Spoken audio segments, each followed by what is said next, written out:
Talkshow with Vic, aka Mr. Never Chillin, and I am here today on episode 3 with one of my friends, Malik Bellamy. How you doing, Vic? Thanks for having me on. Yeah, no bros. problem. Yeah, definitely. Thanks for joining me today, man. Sir, it's been a long time. It's been a long time coming. It definitely has, man. This will be a good way to catch up and whatnot. But if you want to go ahead and introduce yourself to the community, for those who may not know who you are. Yes, sir. My name is Malik Bellamy. I go by my rapper name, M.Wade. For those who don't know, I am an artist. I make music. I'm from Harrisburg, PA. Been all over the city. Fun fact about myself: besides rapping, I actually teach. I work in the Harrisburg School District. I'm a substitute teacher. I work at Scott Elementary. I've been doing that for the past 2.5 years. I was at Melrose, moved to Scott. I teach grades K5 through 4th grade. I enjoy it. Besides the music, it's kind of funny. They don't really know my other life. They don't really know that I make music on the side. So like, I don't let them see me on YouTube. So it's like, I don't want them seeing, adult stuff. But it's like, it's cool. It's a nice little balance I have. I think I'm kind of pushing myself to the teaching career. Maybe might do it full time, go back to school. So, Right. Yeah, I'll just, so. No, yeah. Well, I mean, we're about to get into most of that too here in our upcoming segment, so we can move on to while we're all here today. So we're gonna start off with the your music career. So when did you start getting into music and wanting to produce it and actually and whatnot? I'll say it's crazy to say it's 2021. I'll say about 2017 I took it really seriously. That's when I kind of could really see that I could write songs. It went from poetry to like putting songs together, putting verses together, making hooks and things like that. I always listen to beats. And Vic, you know me, we've been in the same school for a long time. I was always, having headphones in and things like that. So it was like, I was always thinking out, I could play around a little bit with this, but then I started meeting people who make beats and people started asking, hey, you should do this, do this. I started giving it a try. So I kind of like fell in love with it. Right. Like origins, I have to say, I'll give it to my dad for real. He always had me like listening to 90s hip hop, obviously the Biggie, Tupac, things like that, MF Doom. Right. So I was like, kind of grew up on that. So it was kind of like, I always would kind of play with songs, like drop some freestyles and stuff. But then it was like, you know what? I want to take this serious. I actually want to like, put some songs together. So I guess that's how it came about. Right. Can you like think of anything that really got you into wanting to create music? Is there something like, I don't know, like something meaningful that made you start doing it? It was Jill Shizzle. She was my 10th grade English teacher at Sci Tech. Funny story, she actually kind of got me into Shippensburg. That's where she graduated from. So she kind of like wrote my letter of recommendation. Oh, okay. So she always told me she loved how I wrote. Like it was just, even when we had essays on like books like Lord of the Flies and things like that, like Shakespeare. Mm-hmm. She always just liked how I like put my words together. She always told me like, you're gonna do something with your words someday. Like your words are gonna mean something someday. So unfortunately, like unfortunately she had passed away from cancer in like 2011. So hit the school real hard. So it was like, obviously for us, it was like, you know what, let's continue her legacy. And I was like, you know what, I'm gonna go to Shippensburg because I want to kind of like carry her legacy on. Like I want to see what she meant when she told me that. So it was like, now that I kind of see myself writing verses, it was almost like she kind of spoke it into existence. So it was like I kind of always give that to her. It was like I kind of feel like she started this for me in a way. Damn. Yeah, that's crazy. I mean, honestly, that shit just gave me the chills, low key. Like that's crazy. Like someone could really like see that in you even at an early stage, even during times where you're just like, what is she even talking about? Like I know that was probably going through your mind. Like I kind of see it, but like you think about it, high school days, 10th grade, we're immature. We're just like, oh, what are they talking about? They don't know what they're talking about. But adults see kind of things like that, especially like good teachers like that. So I mean, that's pretty dope that you were able to take that and just go with it and really perfect it and whatnot. But if you could go ahead and just like kind of like low key like describe like your journey from like how it started to like where it's at now.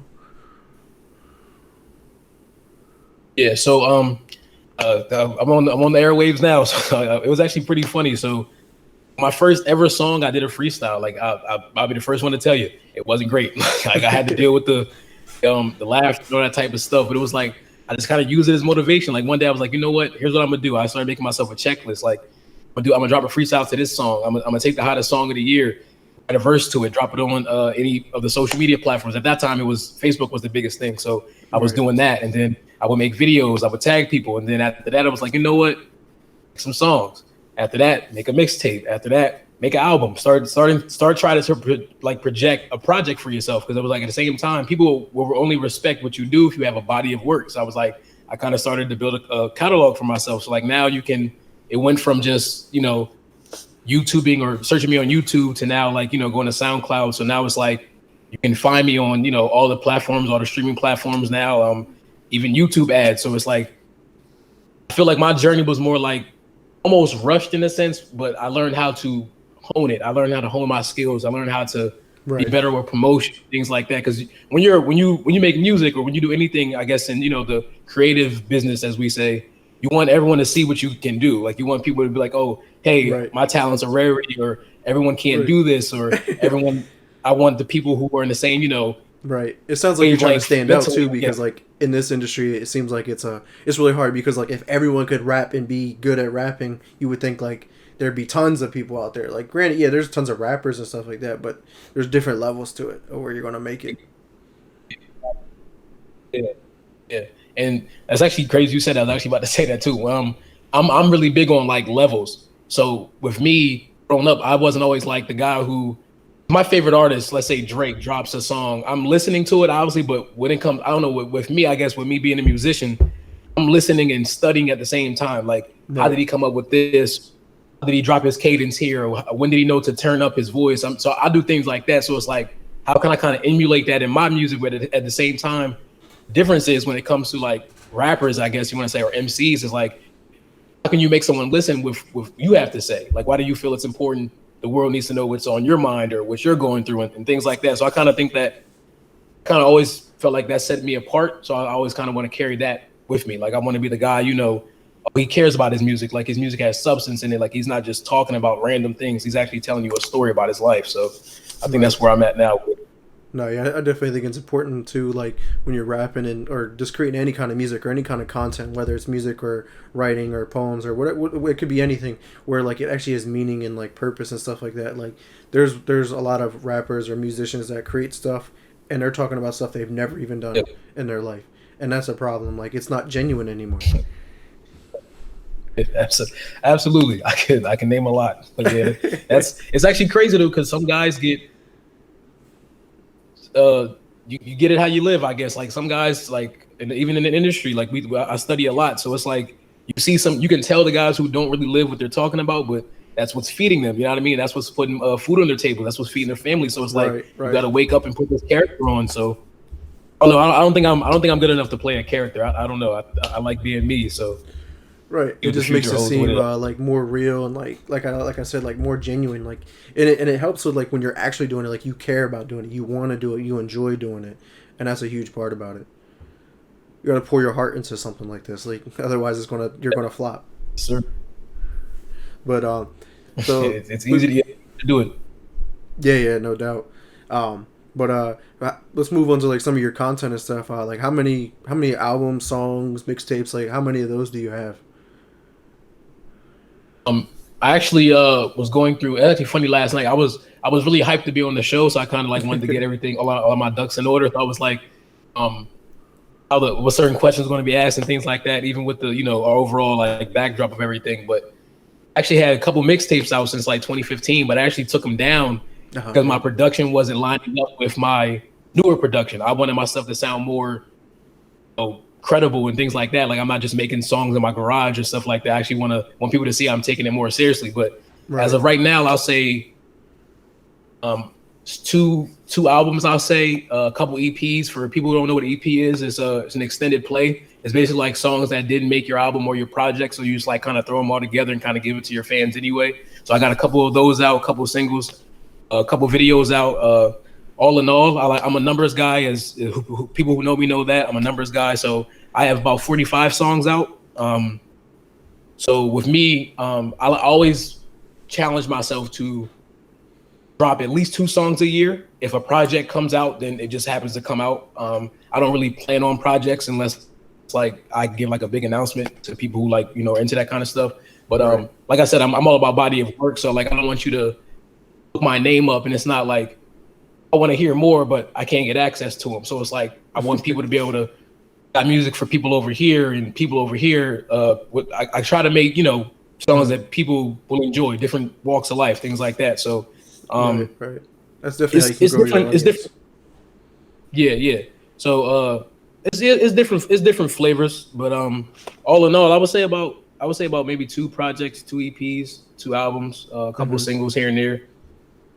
The content's usually based around like a variety of things: relationships, family life, dreams, and goals, and you know, list I set out for myself, and competition. Because at the end of the day, it's rapping is a competition. So it's like, it sure is. I'm trying to be the best. So at the same time, like, I need certain people to hear that. So yeah, I would say it's a variety of things. So it's never too much of one thing. Right. Something like that. Yeah, no doubt. So like, where can the viewers or listeners like find your music at? Like, what platforms are they on?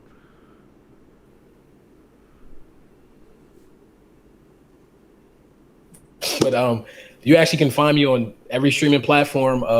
I know me personally, all my listeners usually come from Apple Music. So, but if you're an Apple Music person or a Spotify person or a Tidal person, even Google Music, you can find me there. You can find me on YouTube.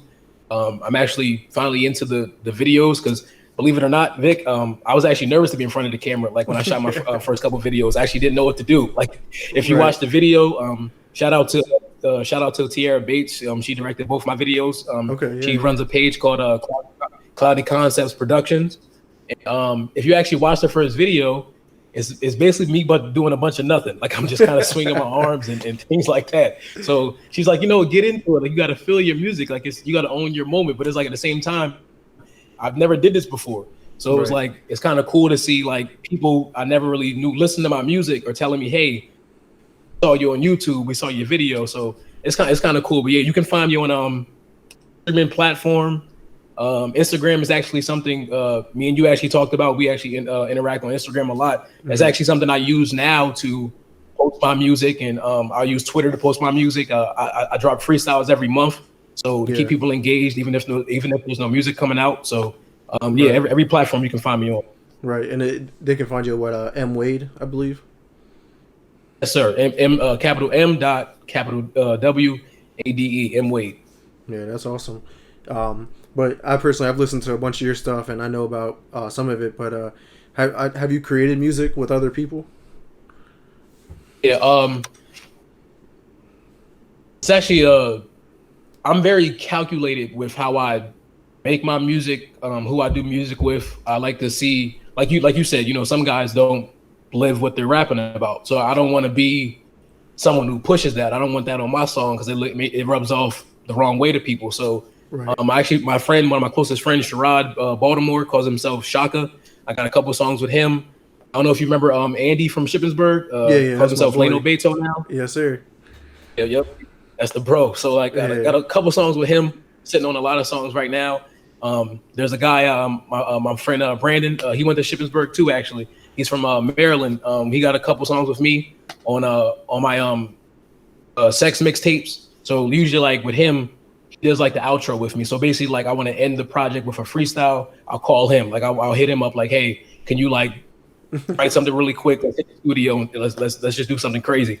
But usually it's actually crazy. This year I'm more going to be collaborating with more people than I ever have been. Like I have like 30 people on call this year alone. But last year, a couple years, has been like picking and choosing who I want to do songs with. Like when I make a song, I hear a beat. I can hear somebody on it, but then it's like I don't really want to go certain places with things because it's like you never know. Like it's a lot too, like schedules and studio sessions. You got to book all that type of stuff. So it's like a lot of things can get in the way. But when it comes to like collabing, I'll say about Shaka, Leno, Yeah, Brandon. That's pretty much it right now. Well, I got a couple songs with a guy named Young Dev. And he's from Oh yeah, I Harrisburg know too, Dev. local Yeah, I artist. know Dev. That's, Um, I hooped with him a few times. he's a hooper. I'll give him that. He can hoop. He can hoop. He got But that yeah, bounce. usually, usually, yeah. But it's been less. It's been less than I would like. I say, was starting out because you kind of want to get your feet wet in the ground first. I kind of wanted people to see I can kind of do it on my own too. So it was Right. like, it's like when I got myself established, it was like, all right, now I can kind of branch out and work with more people. So No doubt, no doubt. So, a couple like curious questions here. Do you like to have people featured on your music, or do you like to be featured on other people's music? Which one would you prefer more? this is actually my favorite question. I like to be featured more because when it comes to like, especially certain beats, if you know like who you're rapping with, like Sherrod, like he's gonna come with like what we call bars. Like he's trying to rap your head off. So it's like, okay, I gotta meet you upstairs. I gotta meet you there. So it's like it's always a challenge. Like I know with some songs, if it's like a singing song, R&B song, I don't really gotta go too crazy because it's like I'm trying to appeal to like the women of our audience. So Right. when it comes to like the rappers, it's like okay, these are the dungeon days. Like these are we're on a box tonight. Like these like you're throwing punches, I'm throwing punches. So it's like I always kind of want to, like everybody else, you kind of want to outdo somebody on their own song. So it's like when you come to my song, it's like I'm already telling you what I need from you. Like, hey, can you talk about this? Or let's say if it's a female collabing with me, I'm like, hey, having a conversation in the song, so she kind of already knows what to expect. But when it comes to like me getting on someone else's song and we're just rapping, oh yeah, it's all hell breaks loose then. So Right. it's like. Right, no It's doubt. like it's open door season for that. Right. I personally can look at it as a business opportunity too. Like you're opening yourself to another community that might not even know who you are until they hear this track, because they listen to this person all the time. They hear you, they're like, oh, I like what he was talking about and stuff like that. And then they want to come check out your music. There you go. You got another fan. It's like I think that's a huge beneficial for that. Yeah, that's actually so yeah, to piggyback off that, it's actually the coolest thing I ever experienced was performing. Like I was always like we were talking about this before we went live. I was always the person like who was nervous to publicly speak. Like I didn't like getting up in front of people and even giving presentations in school. Even it was just like I always had the thing like my legs shook. I always like would shake in front of people.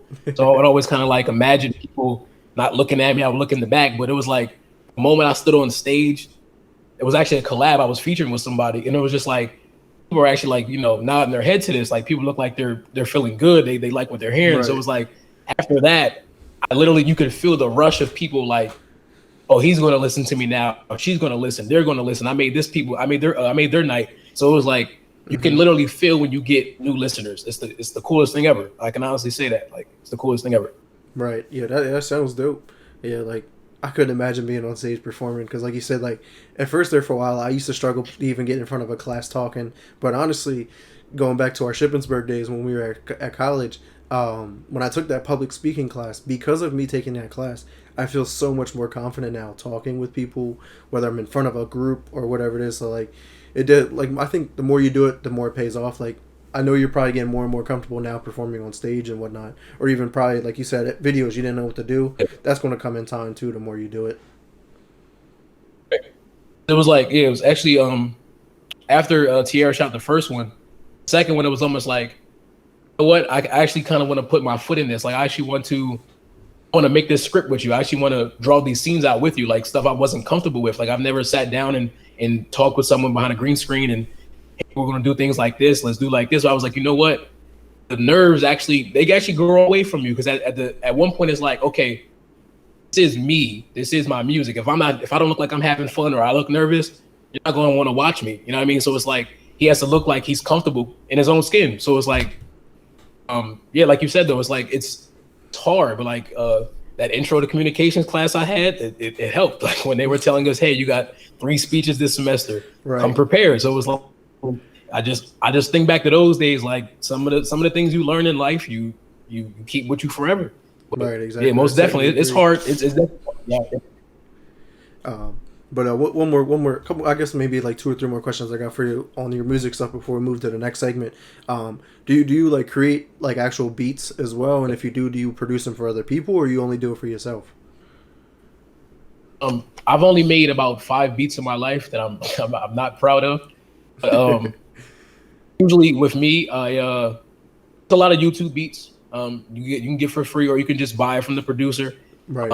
I have a couple engineers that make beats for me. They kind of know what I like. I'm more of a what they call a sample heavy rapper. Like those are the kind of beats that you hear like singing in the background and things like that. I'm more of a guy like that. Everyone really can't make those, so it's like they're really hard to come by. So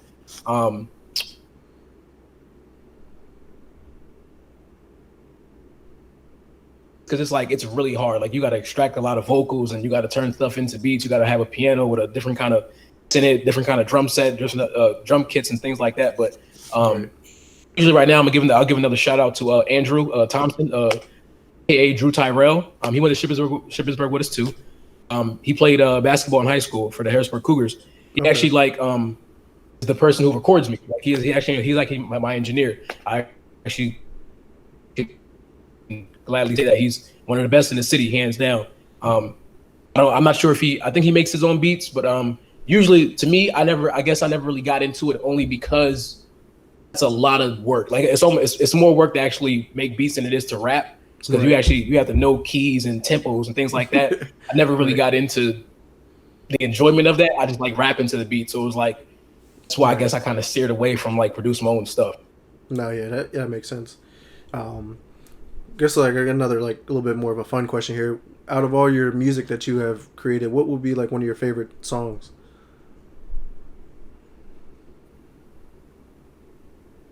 Oh man, put me on the spot. I know this wasn't on our itinerary to talk about, but I just thought about it right now. Right. No, it's a great question. It's a great question. I have a song called. Actually featured on this. It's a song called Hot Boy. It's actually with Andy and our boy DC. He's from Harrisburg too. Shout out to him. I'm the third verse on the song, so that kind of gave me. I love the verse so much because it kind of gave me like, okay, I end the song. They're gonna hear my voice last. So it's like me give them a lasting impression. So in the verse, the song's called Hot Boy. So in the verse, it's kind of like talking about your summer fun, like what you do in the summer and things like that. You kind of like, everyone has their, we do in the summer. So my verse is almost like, okay, I wanna take y'all to a place. I want to show you everything I can kind of do on a beat, but I actually want you to hear how I flow, my cadence, my different rhyme stretches and things like that. Actually, I love that verse. Actually, I want to say I love all my music, but I really kind of have a special attachment to that verse because that was actually like my first feature of 2019. It was like the first time I actually got comfortable with, you know what, I'm actually going to do this full time. That was the one song I knew. I was like, if I was to make it, I feel like this song would be a hit, strictly off how it sounded. So I was just like, I want to treat this song like this. I want to treat this song like it was #1 hit on the radio. So I was like, right. This is going to be the one. So like I think that's my favorite song, Hot Boy. Yeah. No, yeah, for sure.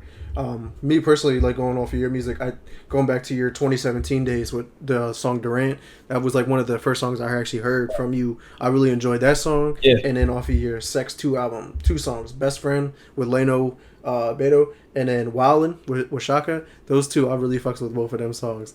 Like them shits really go hard, and like I have them in like my own playlist and shit that I put together. And I was like, yeah, these songs is tough. Yeah. Appreciate that, bro. Yeah, it's crazy because Best Friend, me and Andy recorded that. Our boy Perm, he's a really good engineer too. He's top tier too, I would say.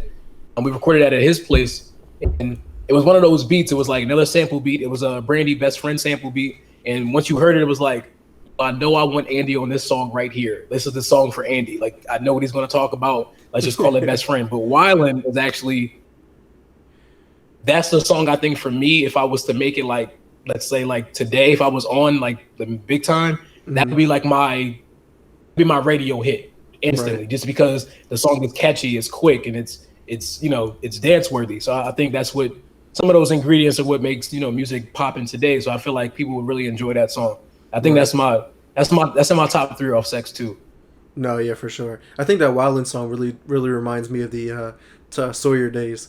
Like especially with the intro, he was like, "Yo, you see her over there? Yo, I want her friend." Like I was in them shoes. Like, yeah, we gotta go do that. Obviously, before I got with my girl and stuff now, but man, the good old days, the good old days, man. But yeah, that was a lot of fun. But any ideas or thoughts you want to talk about your music career before we move on to the next segment? As of right now, I'm sitting on a lot of songs. I've actually learned to hold some stuff in the vault, as I say. So I'm actually sitting on a lot of stuff. But right now, I would just say people should look out just for more videos coming. I'll be working with Tierra Bates again really soon. I think she's like my videographer now. So I think people should be looking out for that because she's really talented. Like people should like be on the lookout for her stuff. Like she does a lot. She does commercials. It sounds like I need to get her on the show as a guest. Absolutely. You know what? Absolutely. If I just give you that idea, you definitely gave it to you. You mentioned her name and how well she's been doing it. I got to hear this journey. I got to hear where she started from because like I know who she is, but I don't like know her. So it'd be pretty cool to see her journey, like where she started with when she came up with the ideas to become a producer and stuff like that, and where she's at now, especially getting your involvement and stuff. So that's pretty dope. But yeah, man, that sounds like a great young career that you have going on. Definitely looking forward to your upcoming music, especially with all the music you sound like you got just stashed away waiting to be released. So definitely looking forward to that. But let's go ahead and move on to the next segment here. Segment 2 here is an interesting segment because I didn't know that this was a thing that you did. So we're going to talk about your teaching career.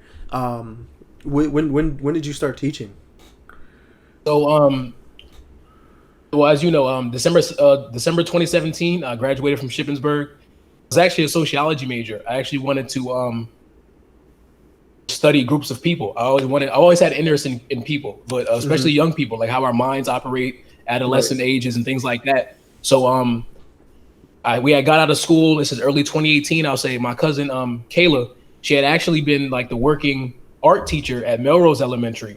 So I was like, hey, like, you know, what's the pay like and things like that. But then she was like, actually, look, she was like, listen, I get paid good money, but the kids make it worthwhile. So I was just like, you know what? I've always been good with kids. So I was like, you know, I'll give it a shot. Like I never like really stood in front of a class and taught anybody, but I was like, how hard can it be? Because I would just give them what I was taught. So one thing led to another. I got the job at Melrose. I was actually a full-time substitute teacher.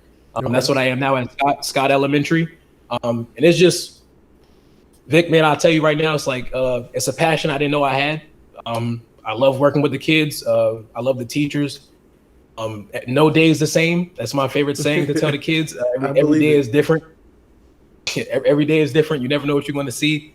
You love to see the kids evolve. Like you see the kids' mind just adapt to new things. Like my favorite grade personally is third grade because that's like the kind of age they're kind of like you see them growing. That's where they're kind of like learning their times tables, division, and things like that. Right.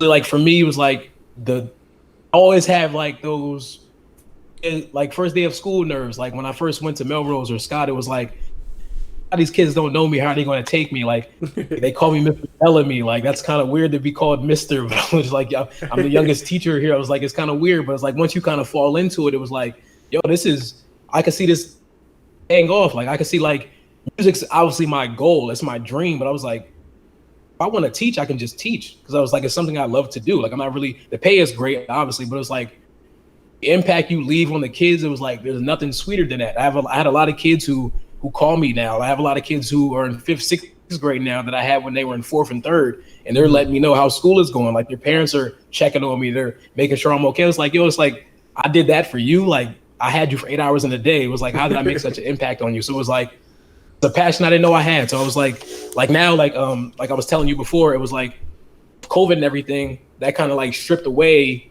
teacher-student relationships. So now it's like, it's 10 times as hard to do these virtual teaching sessions. So it was like, but even then it was like, you still kind of have that connection was like, cause it's actually a pretty funny story. When the pandemic hit, obviously everyone had to stop working. So, I'm like going through the motions, like, oh my God, what am I going to do? When is school going to start? So I actually just started back up this past January 11th, 2021.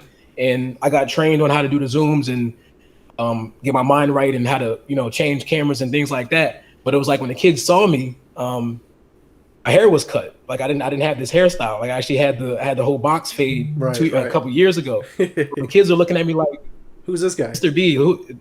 Right. So they're like, is that you? I'm like, yeah, I cut my hair. I just look a little different. So it was like, it's just refreshing to see them. Like it's always refreshing to see young faces. Like, so with me, I'm like, I'll say I'm like the cool sub if there's a thing. No, I it's say I'm the definitely a guy thing. that Like I remember, like even when we were in school together back in elementary time, like it was like you either got the cool sub or you got that substitute was like an asshole and strict as fuck. You're like, damn it, hey, we thought we was gonna have an easy, fun, good day, and you got to come in here and ruin it.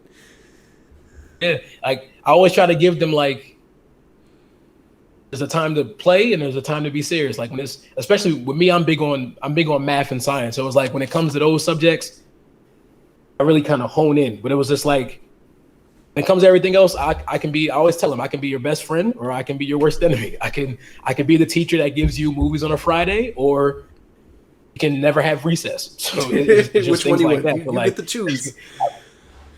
I've always been like that. So but yeah, I think the coolest thing about it is just like finding out it's a passion I never really thought you had. It was just like everything I was ever taught. It kind of makes it easier because I always kind of like I was talking about Mrs. Shizzle, or we called her Mrs. Shizzy.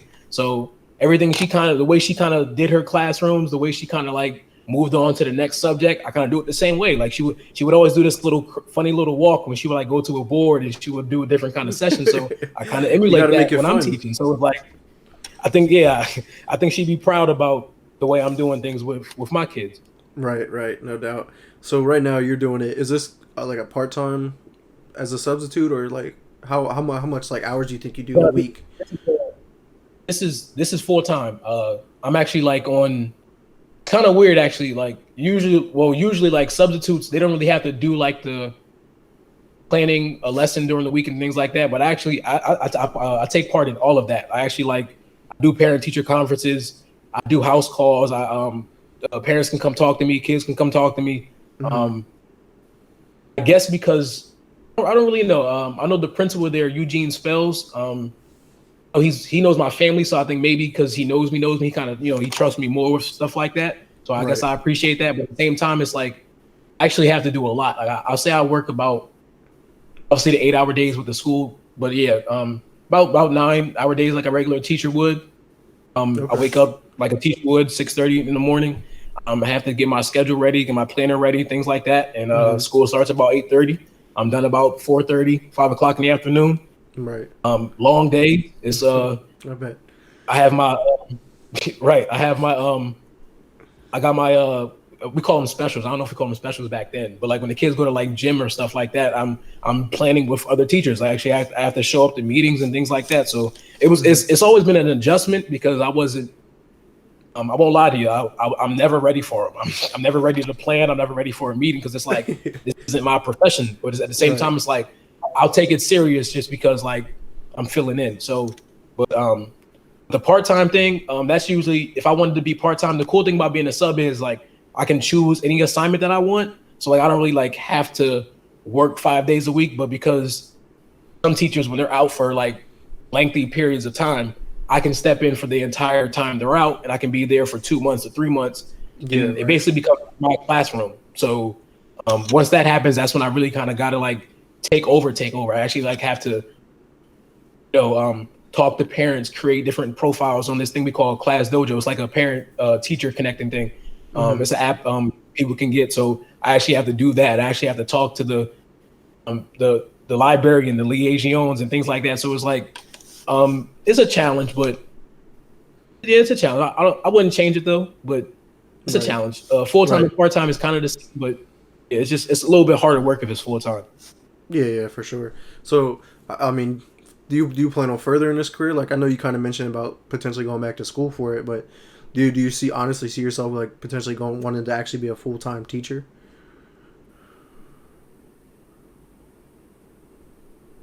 It was one of those things. It was like I got to come to terms with it because it was like there's always possibilities of your plan A not working out. Let's just be realistic. We're adults about it. So at the same time, it was like at least if music didn't work out, at least I knew I gave it my all.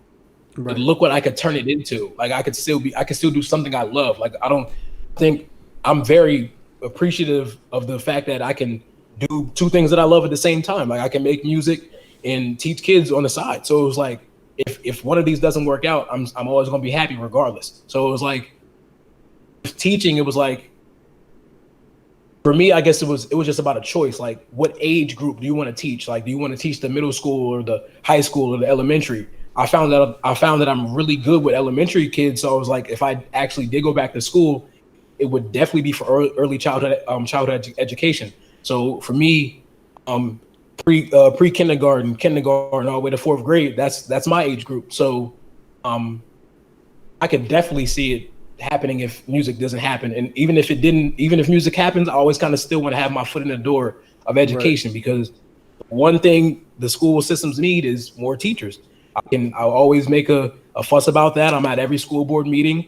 I'm at every town hall meeting when it comes to education. Like, we need more teachers. You need more Like, educators. there So you go. That's I something definitely that I didn't even know about, and honestly, that's a great thing that we should honestly bring more awareness to. That I personally didn't know about. Is sounds like the at least the United States and not maybe the world needs more teachers. And granted, sometimes they feel like they're being underpaid and stuff like that. And yes, and that's a growing issue and something that they're honestly working towards the fix and stuff. But it definitely, like, if people enjoy working with kids, give it a try. Even like you said, you could start as a substitute. If you really enjoy it the way you do, you can take that next level, go to school, and then become like a full blown teacher. So, no, that's pretty cool. You just mentioned that. absolutely. I think it's always like I said, it's always nerve wracking when you first do it. Like, when you do any new job, you want to learn the nuances. You want to get really good at it. But with teaching, it just seems like, as long as you know you're making an impact, job will never not be dull. Like, you always have fun. Like, you may not get along with certain teachers. You may have those kids who are, absolute nightmares. But that comes with an early age. Like, I've had a couple kids do some outrageous things, but it was just like, at the end of the school year, they're asking me, "Hey, can you be my teacher next year?" It's just like, it's things like that keep you going. It just Right. is things you wouldn't expect, but things like Man, that does that keep you sound going. like the movie Freedom Writers? Can you be our teacher next year? Exactly. Exactly. No, that's awesome that you're able to make an impact like on kids, because like it's important, because like making an impact early when they're kids is what really shapes our future. Like, we have to realize that, and if we're manipulating them and controlling them a certain way, they're going to turn out to be not as productive or as where the future of our mankind needs to go towards. So it is pretty cool to definitely get you into there for sure. But did you ever include it? Like, I know you kind of mentioned like you don't really do it, but do you ever play like any of your music to them at all? Like, you show them at all any of your music? The one thing I do, that's a great question. Actually, yeah, I never even thought about that being asked. But the one thing I do, especially I've taken advantage of the Zoom of the classes being on. Like, we use the Zoom app, as we both know. Right. But the thing that I do in the morning, we have this thing called morning meeting. So basically, the kids just since I'm the host, they actually have to, ask to be let into the Zoom. So when I let them in, I always hear instrumentals being played. So basically, they just don't know that the beats are my beats. So I'm just letting them kind of like, do you guys hear that? And I see some kids bopping their heads. I'm just like, they don't even know it's me. That's the coolest thing ever. But it was like, only reason I can't add the lyrics because you guys are a little too young for the lyrics, obviously. Right. But Right. I usually just like play beats to my songs. Mm-hmm. I'll even let, like, I know today's Friday, but usually like every Wednesday afternoon, if some kid's having a really, really good day, I'll just let them, like, hey, you want to choose the song of the day for us? Obviously no cursing, but I'll just Right. choose the clean version of a song on YouTube. And a couple of my students, I think, know I make music, but I don't think they think I know. So when funny thing actually happened a couple weeks ago, when I let a kid choose a song, I seen them. You can like let them share their screen or whatever. So I actually saw them typing a name. So I was just like, no, no, no, no. I'm like, no, no, let's not play that, because I don't have any clean versions of my songs yet. Like, I'm not on the radio yet. So I was like, Right. let's You're not. not. None of them are Let's clean. exactly. So I'm just like, that's actually cool. Like, cool. You kind of know I make music though. So I was like, I try to kind of incorporate little different things with them. But usually it's just like, beats in the background. Um, do a math game with them where, like, I'll take actual words from my songs and I actually like put them with numbers. So if you actually can kind of connect them, you can actually kind of come up with the song title itself. So it's like they actually like that. So I started doing that a couple years ago. But Yeah, that's pretty yeah. dope. Have you ever thought about creating like a song that's like related to what they're learning and stuff like that? One step ahead of you. Actually, I got like 5 of those in the arsenal already. Actually, I'm actually thinking about letting it be heard in like March. Like when we get to, like to PSSAs, I actually kind of want to teach him the song I kind of made for him like a month ago. But yeah, I definitely got some. I definitely got some in the tuck. Yeah. No, yeah, that's definitely dope for sure. But any other thoughts, advice, or anything you want to talk about your teaching career before we move on to the last segment?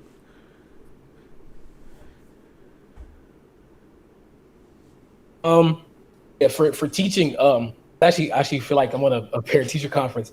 I always say the kid is the most important.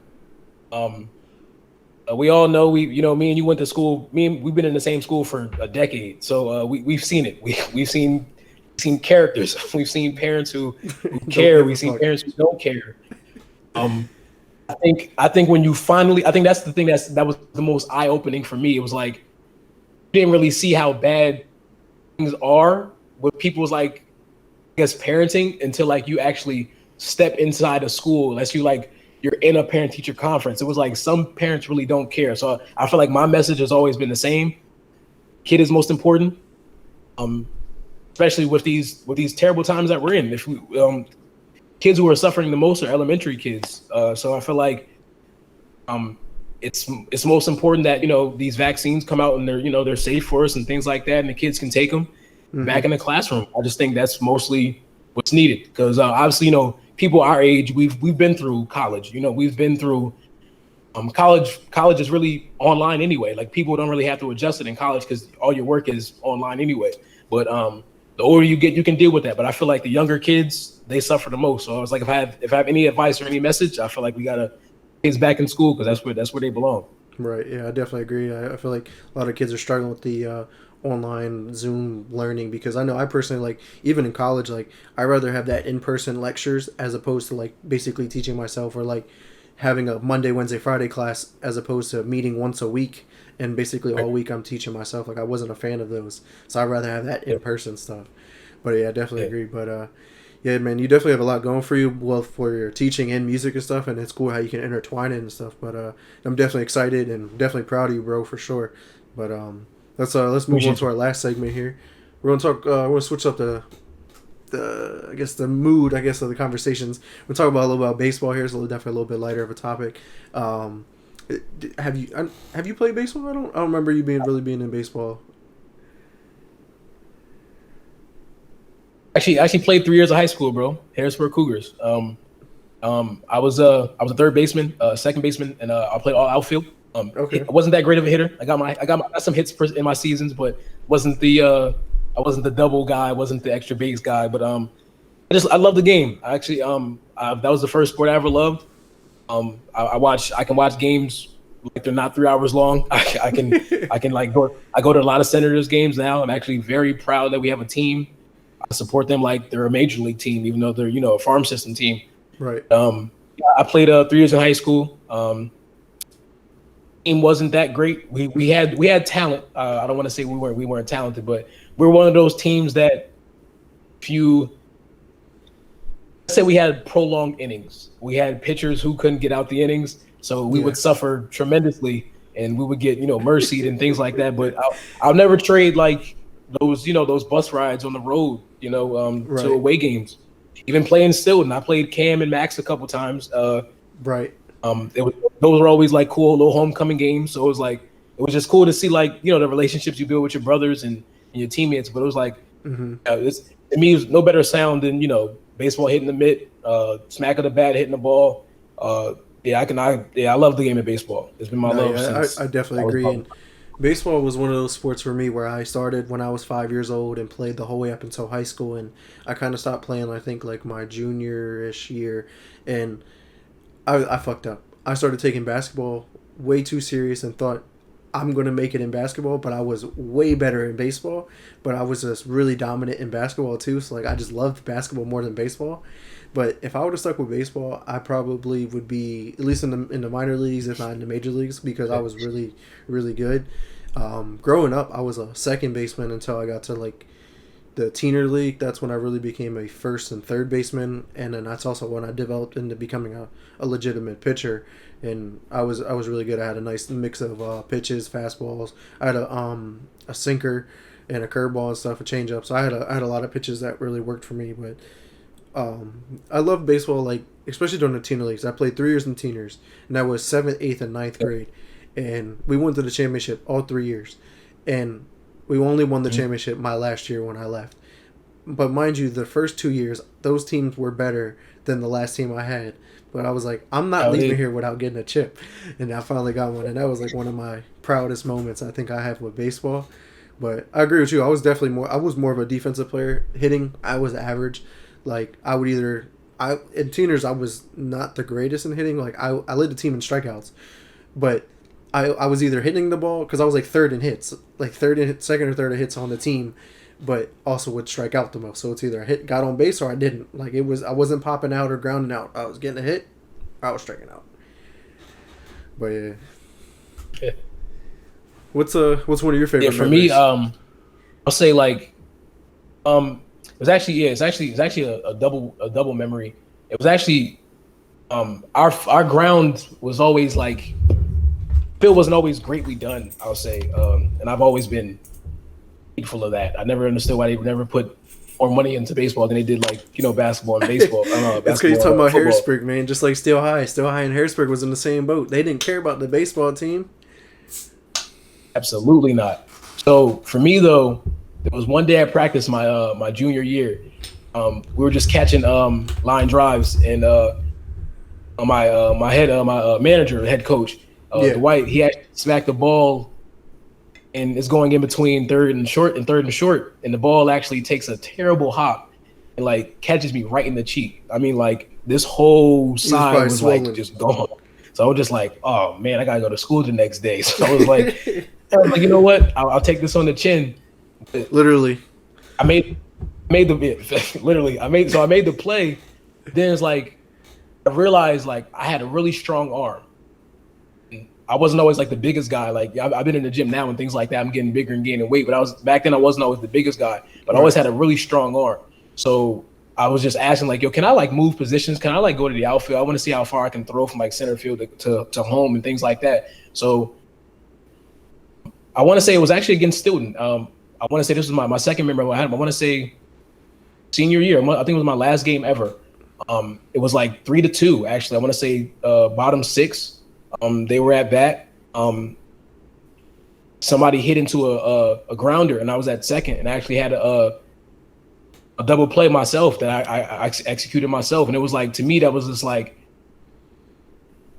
I made that play because it was like, I've been studying, I've been watching, I've been seeing like where to go, where the ball is hitting, things like that. So to me, like, that was like my proudest moment, because it was like, it was a momentum swinging play. Like, we ended up taking the lead at the next inning. So I was like, I feel like I contributed to the win. So it was just like, it just felt really good. Right. No, yeah, it's definitely dope. But how about some baseball news now, man? Let's start with, like, who is your favorite team? The Tampa Bay Rays. I couldn't wait for this question because we actually just traded away. I see the thumbs down. We actually just traded away Blake Snell, 2018 Cy Young winner. He's a nasty lefty. He got some of the best stuff in the game. I think he's top 5, at least, pitching in the game today. Right. Terrible moment we had in the World Series. I'll never forget this, Game 6. He's going at least, I want to say 5 1/3, 9 strikeouts through 18 batters. I want to say 6 innings. I think it's 6, maybe 6 1/3 he had. He had seen 18 batters, struck out 9. We're really big on analytics, the Rays. So basically, if a guy's not really good in the third half of the game, they'll take him out. But in a game, you played the game. In a game where you see the pitcher is dealing, you keep him in, especially in the biggest game of his life. So we had a moment, I guess. I still can't believe it to this day. And this happened in October. I was watching the game live. Our manager, Kevin Cash, comes out and he pulls him. And I'm just like, what is going on? I'm just like, yo, you might as well just hand him Dodgers a trophy. Like, it seemed like the world had stopped. I was just like, yo, I don't really believe what I'm watching. So I feel like that was a moment in time for me. I was just like, understand the game way more now. I kind of predicted Blake Snell getting traded, because it was like, in a month's time he got traded to the Padres. So now like their rotation is loaded. Like they should be in the running for the World Series title. I think next year they should be a safe bet. But it comes to news, I think I just heard about a proposal for like I think the season starting way earlier than it's supposed to. I think the I think it's players supposed to start like February or something like that, or like March. Yeah. It was like something Yeah, stupid. something really strange. Yeah, something really strange. Basically, when spring training would start, I guess the regular season would start. But yeah, I don't know if I'm a fan of that. I like the 162 game schedule. I like how everything was. I think last year was fine. I think the way they did it last year was really professional. I think they got through all the 60 games without any like COVID scares. The playoffs were really. I mean, they had a couple with what was it, Miami? I think it was that struggled there for like a week or two. Yep, yeah, it was actually Phillies. Yeah, the Phillies too. Actually, there was a couple teams that just mishandled it. Yeah. But some news actually. It's a team that I hate. Actually, a division rival, the Blue Jays. They made a lot of noise in free agency. They actually got a lot of big bats, good pitchers too. I feel like they should be in the running for the AL East title, if anything. But it's crazy that we're sitting here talking about the AL East, and we're not even talking about my Boston Red Sox. I don't know what in the hell is going on ever since we went to the World Series and won that. It's like it's just been steady decrease, and we have a team that's loaded. Hey, listen. The one thing you can say though is the key word in that was World Series title. Like y'all got one though. Like I'm envious. I'm completely envious of the Red Sox. Like he bets those guys. Y'all were loaded in 2018. I know there was the reports about how they won. Me, I don't really care. I'm not a baseball official. Thing, like who gives a fuck? That's not going to change the outcome of a game. Exactly. I feel like that's been happening when we were playing baseball. Like you just do that. You start to pick up on different motions and stuff. You can put two and two together, like what they're doing. Yeah. So I'm just like I never really cared. Like even the Astros thing. Now that I guess we're talking about the stealing thing, I was like, they did it a lot better, I guess, in calculation terms than other teams. They had the computers and right. They went from trash cans to computers and things like that. But the Red Sox. I don't know what's going on. You guys are really talented. You want to know what the issue is?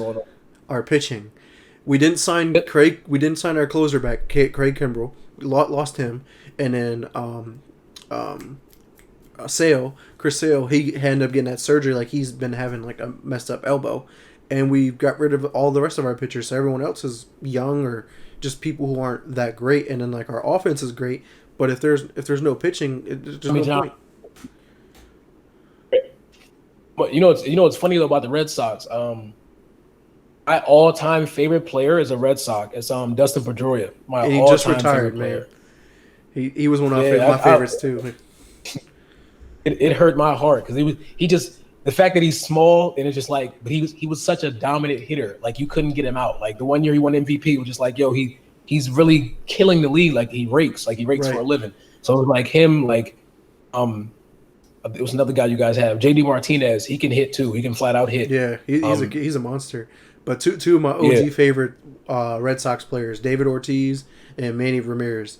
Them two, man, they are Boston in and out. Yeah, so many great memories. Actually, on one of my Instagram freestyles, I actually had a bar with those two connected. So it was actually funny you said that. But yeah, they're Manny. I think I want to say maybe for me top 5 right-handed hitters. I think he's up there for me. Mm-hmm. David Ortiz is the clutchest player I've ever seen with a baseball bat in his hand. Bro, that series against the Yankees in what was it 2004 when we finally broke the curse and ended up winning the World Series. Mind you, I was in 4th grade. You might have been in 3rd grade at that point, bro. Yeah. I remember watching those games and just was mind blown at. I remember my dad and stuff. They were out like going to the bars and stuff like that. What we would end up doing, and I was like calling him like, "Yo, Dad, you see, we're coming back. We're winning. Like we're down. Like," and he's like, "No way!" Like because he's a huge Red Sox fan too, and it was just like, "There's no way that we really came back from an 0-3 deficit to the Yankees in the playoffs. It's never been done before, and here we are." Because David Ortiz, night after night, just put in that work. I mean, that was just one of my greatest memories. It's one of those things like you remember where you were when it happened, kind of thing. It was like 3-0 deficits.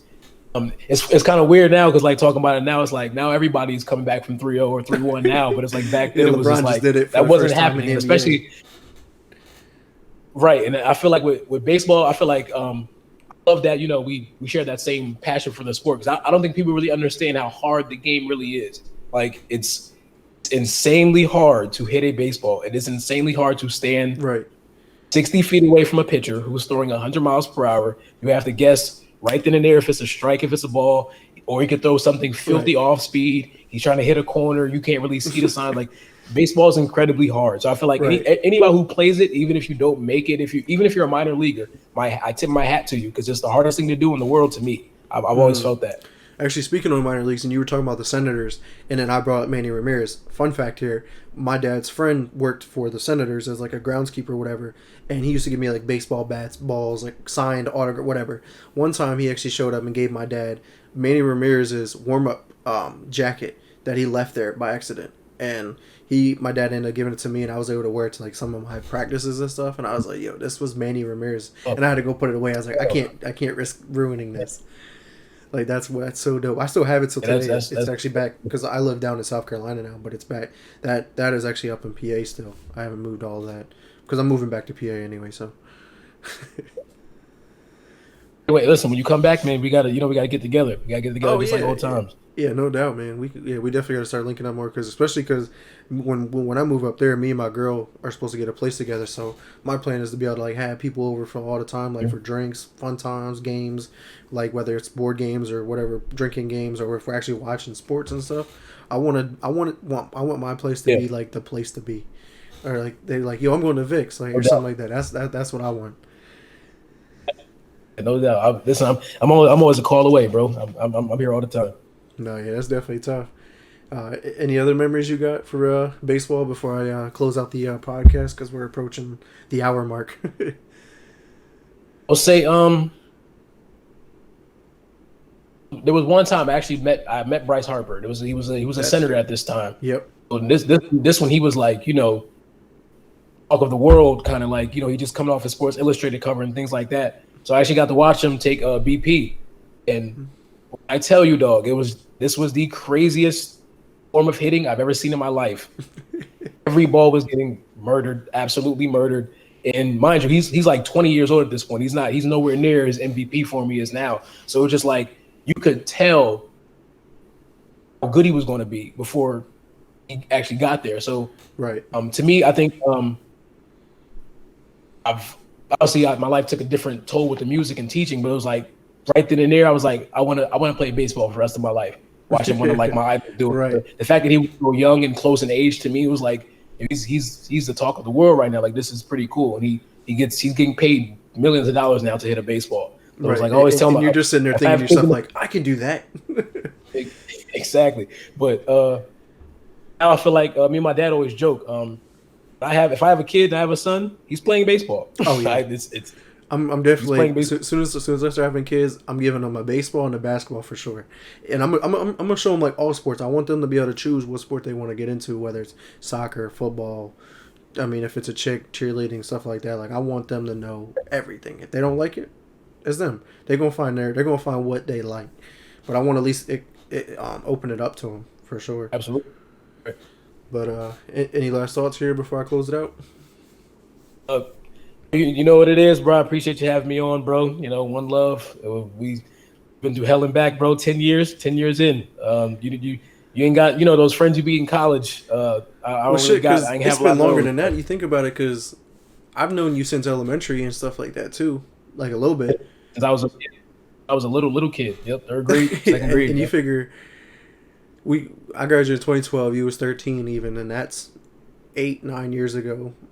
So we're definitely pushing a lot longer than that. We might have known each other like 15 years at least. Yep. At least for sure. Feels like a lifetime, no doubt. Yep, it definitely does. It's still early for us though, man. We still young. We still in our prime years. Yeah, we ain't hit the early 30s yet. We still looking good. We still good. The 30s is the new 20s. What do you mean? Absolutely. But yeah, man, what a conversation we just had though. It's been about almost an hour now as we speak, but unfortunately we do got to wrap this up now. So personally, want to take the time to thank you again for joining me today on this episode today, and you're definitely an amazing guest, and hopefully I can bring you on again in the future to any future content I have for sure. Appreciate you, bro. I'm one call away. Appreciate you. Yeah, and we'd like to thank everybody who showed up today to engage with us. There wasn't too much engagement on Twitch, unfortunately, today, but that's all right. It's a growing community, but anybody who did check us out, I appreciate y'all. And thanks to everybody who's going to check this out later on YouTube. So be on the lookout for that video next week. Or I guess it'll be a different time, but Malik, where can we find you at, like your business, your music, social media wise? You got anything? Just Malik Wade, W-A-D-E, just like M.Wade. Artist name M.Wade. Instagram is at 11 M.Wade, all lowercase. My Twitter, all capitals, Wade713 for my birthday, July 13th. All my stuff is the same. Email is malikbellamy@gmail.com. I'm really big on my social media, so I'm always there. Appreciate being on the show. Hope you guys check me out. Check some of my music out. I got something for everybody. For sure, yeah, that's dope, man. But find me at Twitter at MrNeverChillin_. If you want to game with me or hop in a party chat, it's xNever Chillin on Xbox. And if you have any questions, you want to join the show or anything like that, I mean, even if you want to talk, if you're going through mental health issues, find me on Facebook at Vic Brubacher. And then for those who aren't checking us out live, if you want to catch these live, it's every Friday at 7 p.m. on twitch.tv/MrNeverChillin. And I will produce these weekly, like I just said, so definitely be on the lookout for that. If not, check us out on YouTube. It's the Chill Zone. Make sure you like and subscribe so you can keep the even hit the notification, so you can get all the updates automatically. Because we also do have a Chill Zone podcast where I talk about gaming news primarily, but we do get into some real world topics, so definitely be on the lookout for that. But other than that, thanks again to everybody, and until next time, peace.